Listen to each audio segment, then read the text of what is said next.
You are cordially invited to celebrate the birth of P. Diddy. What led Will Smith, once vocal in hyping up the lavish parties thrown by Diddy, to now publicly disavow all ties with him, going so far as to stand in court confronting his former friend head-on? Bullshit. I ain't been nowhere near that, man. I ain't did none of that stupid shit. So, whenever y'all hear it, if somebody say that, it's a damn lie. There was a time when Will Smith and Diddy were inseparable names in Hollywood's legendary revelries, where fine liquor, beautiful women, and hushed whispers mingled with music and dim lights. Will was there, raising glasses, bringing his son along, laughing heartily beside Diddy like a soulmate. Yet now, in a federal courtroom, he stands on the opposing side, each testimony like a shove, pushing Diddy deeper into legal peril. I can let you in on this isn't just a simple falling out between Hollywood superstars. Okay, for now, focus here for a minute. Don't worry, their drama will keep going on. Think a little about yourself too. An Indonesian scientist has uncovered a shocking truth about belly fat, and it has nothing to do with diet or exercise. 95% of people who tried this strange bedtime ritual lost 25 pounds or more. Some even dropped over 50, all while sleeping. No gym, no starving, just one simple step before bed. It sounds crazy, but it's backed by science.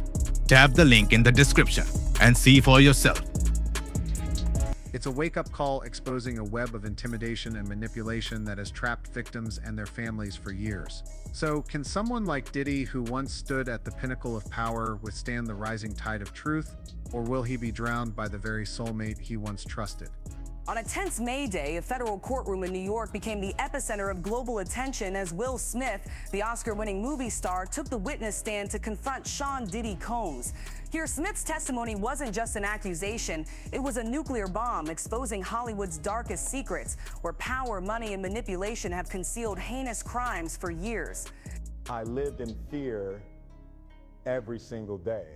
Now, I'm here not just for myself, but for my son, for my family, and for everyone Diddy has hurt. As Will Smith began his testimony, the courtroom fell into a hushed silence.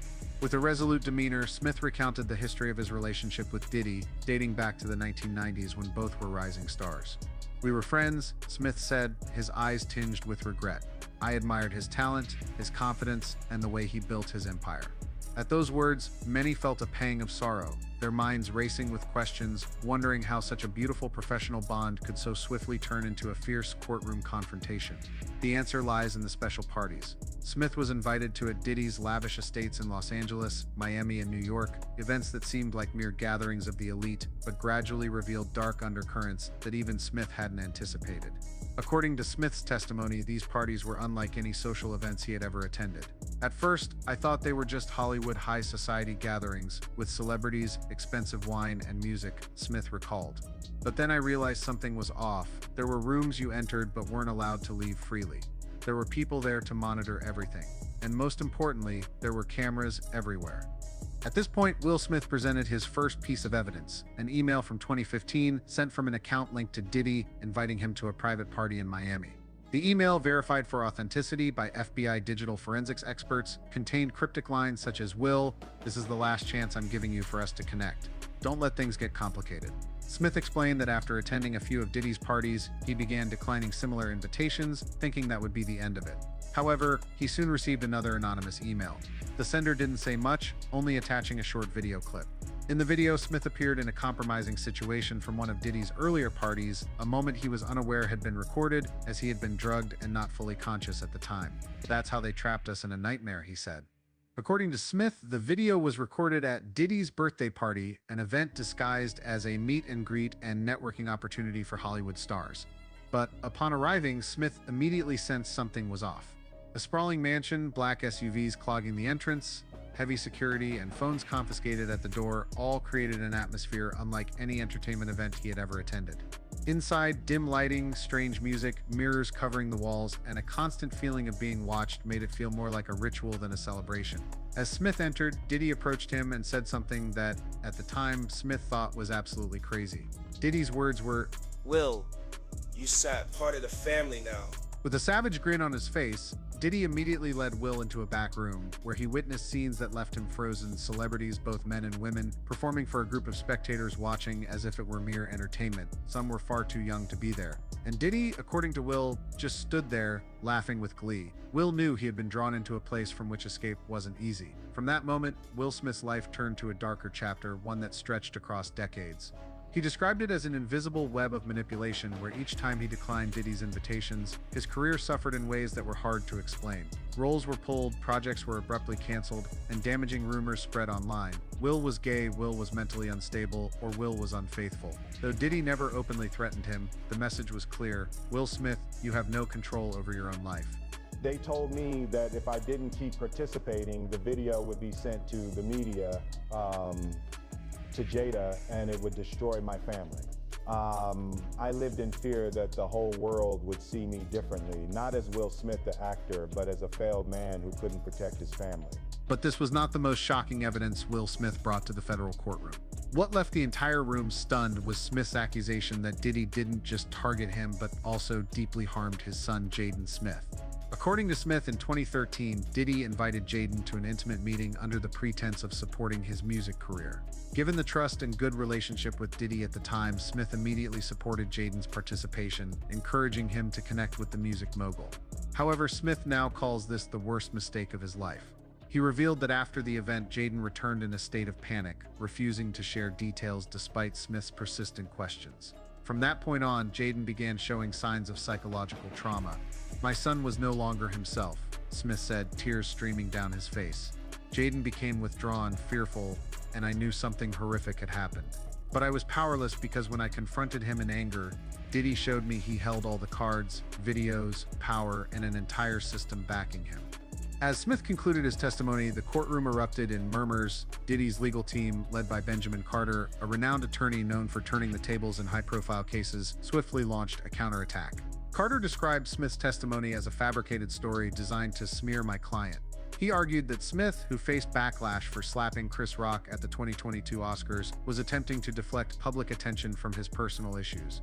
"No such video exists," Carter declared, urging the court to dismiss Smith's allegations for lack of concrete physical evidence.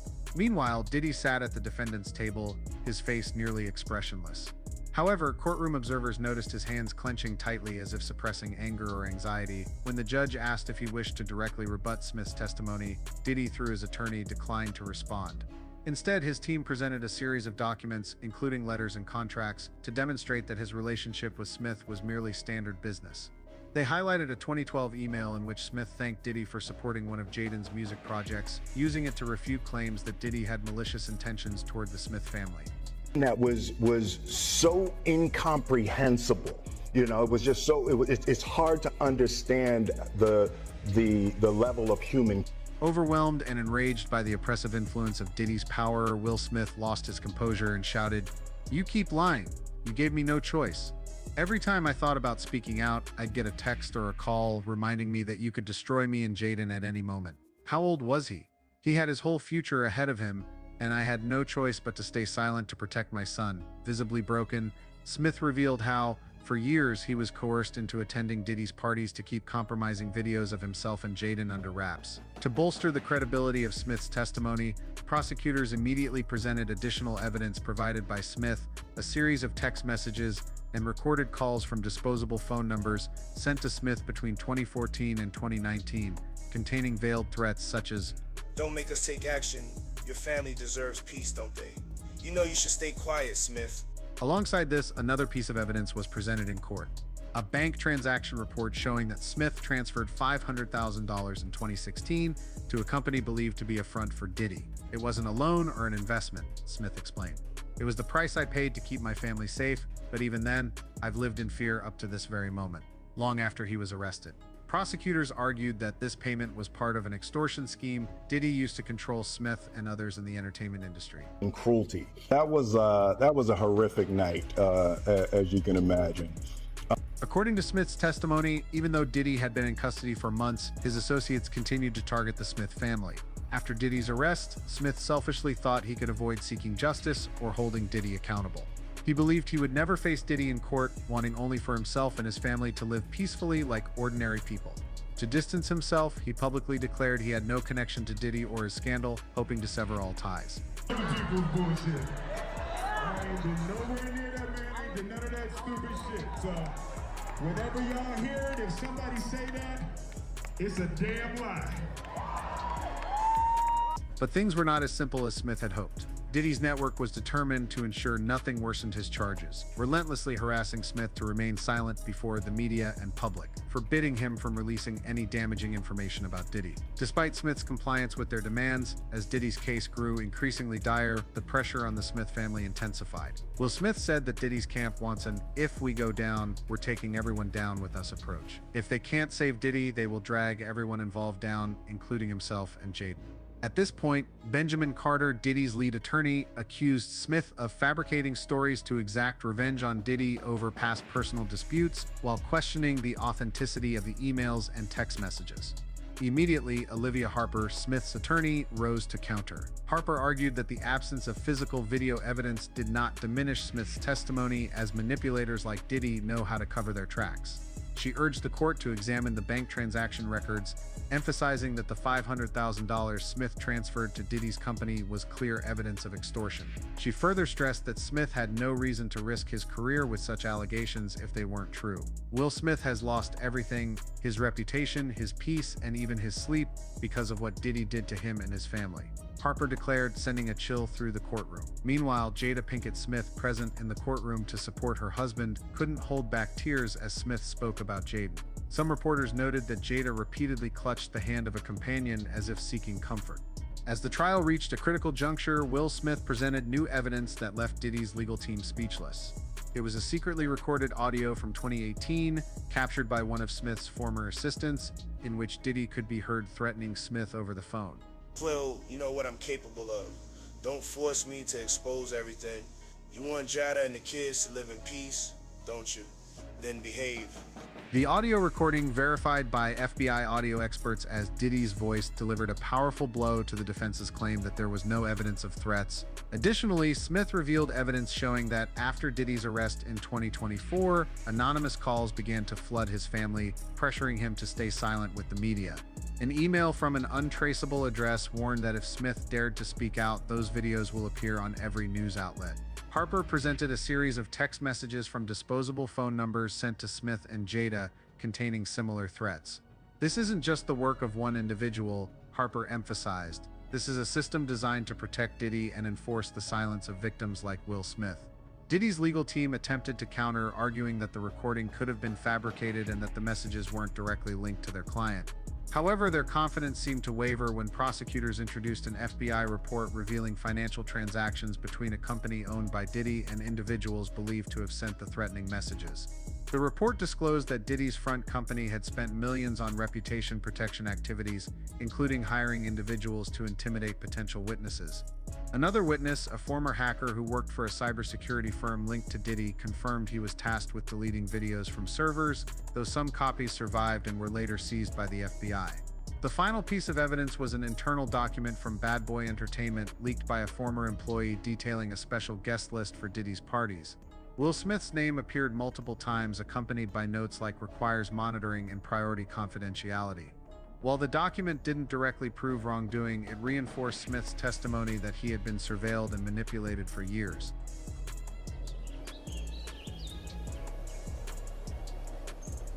As the day's trial concluded, Sean Diddy Combs remained silent, but his eyes seemed to speak volumes, a mix of anger, fear, and resignation. Those in the courtroom described Diddy as a man cornered, his face rigid, hands clenched tightly on the defendant's table.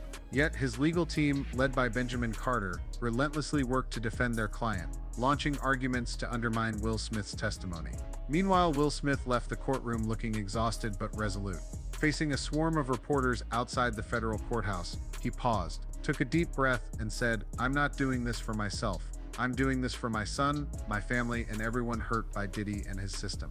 His words rang out like a declaration of war, not just against Diddy, but against an entire system that has concealed wrongdoing in the entertainment industry for decades. The crowd of reporters erupted with questions, but Smith shook his head, got into his car, and drove away, leaving behind an atmosphere charged with tension and reflection. Diddy's trial is ongoing, but Will Smith's testimony has already shaken Hollywood and the world. It forces us to ask, how many more secrets are hidden in the entertainment industry? Will justice prevail, or will power and money continue to shield those like Diddy? Whatever the answer, one thing is certain. Will Smith's story serves as a stark warning that even the brightest stars can become victims of a dark system. From the depths of this trial emerges a profound lesson. No one is untouchable before the law, and fame cannot hide the truth forever.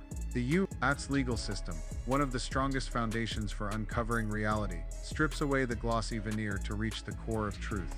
Here, truth is brought to light regardless of status, fame, or power. Here, every person, victim or defendant, has the chance to be heard and judged fairly. And what about us, the outsiders watching this story unfold day by day? If we were in their shoes, would we have the courage to speak the truth? Would you be willing to stand for justice, even if it meant losing everything? Tell me your answer.